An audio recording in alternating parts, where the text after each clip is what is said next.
മലയാളത്തിൻ്റെ പ്രിയ നടൻ കലാഭവൻ മണിയുടെ വിയോഗം എല്ലാവരെയും ഞെട്ടിപ്പിക്കുന്ന ഒന്ന് തന്നെയായിരുന്നു.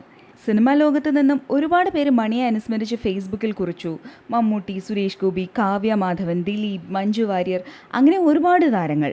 പക്ഷേ സൂപ്പർ സ്റ്റാർ മോഹൻലാൽ മാത്രം ഒന്നും പറഞ്ഞതായി നമ്മൾ ആരും കണ്ടില്ല. ഇത് സോഷ്യൽ മീഡിയയിൽ വലിയൊരു ചർച്ചയായിരുന്നു.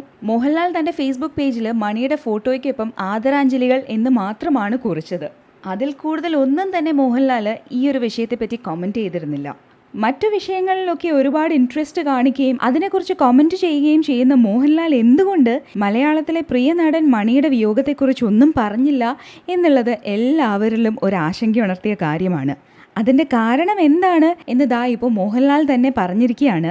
മണിയുടെ മരണം ഒരുപാട് വേദനിപ്പിക്കുകയും ഞെട്ടിപ്പിക്കുകയും ചെയ്യുന്ന ഒരു വാർത്തയായിരുന്നു മോഹൻലാൽ. അതുകൊണ്ട് തന്നെ എങ്ങനെ പ്രതികരിക്കണം, എന്ത് പറയണം എന്നൊന്നും തന്നെ അറിയാത്തൊരവസ്ഥയിലായിരുന്നു അദ്ദേഹം. അതുമാത്രമല്ല, മണിയെ ഹോസ്പിറ്റലിലാക്കിയ അന്ന് മുതൽ എല്ലാ കാര്യങ്ങളും മോഹൻലാൽ ഡോക്ടേഴ്സിനെയും ഹോസ്പിറ്റൽ അധികൃതരെയും വിളിച്ച് അന്വേഷിക്കുന്നുണ്ടായിരുന്നു എന്നും അദ്ദേഹം പറഞ്ഞു. പക്ഷേ മണിയുടെ മരണം അറിഞ്ഞപ്പോഴും മണിയുടെ മരിച്ചു കിടക്കുന്ന ഫോട്ടോ വാട്സാപ്പിലൊക്കെ കണ്ടപ്പോഴും മോഹൻലാലിന് അത് അംഗീകരിക്കാൻ പറ്റാത്ത അത്രയും വിഷമമുണ്ടാക്കുന്ന ഒരു കാര്യമായിരുന്നു. ഈ വിഷമം മറക്കാനായിട്ട് അദ്ദേഹം എന്നത്തെയും പോലെ തൻ്റെ ദിവസം വളരെ തിരക്കുള്ളതാക്കി മാറ്റുകയാണ് ചെയ്തത്. അതുമാത്രമല്ല, മണി തന്നോട് ഒരുപാട് അടുപ്പമുള്ള ഒരാളായിരുന്നു എന്നും എല്ലാം തുറന്നു പറയുന്ന വളരെ സാധാരണക്കാരനായ ഒരു മനുഷ്യനായിരുന്നെന്നും മണിയോട് വല്ലാത്ത അടുപ്പം മോഹൻലാലിനുണ്ടായിരുന്നു എന്നും മോഹൻലാൽ പറഞ്ഞു. ചാനൽ മൈക്കിന് മുന്നിൽ അനുശോചനം പറയാൻ അദ്ദേഹത്തിന് കഴിയാഞ്ഞതിൻ്റെ കാരണവും അതുതന്നെയായിരുന്നു.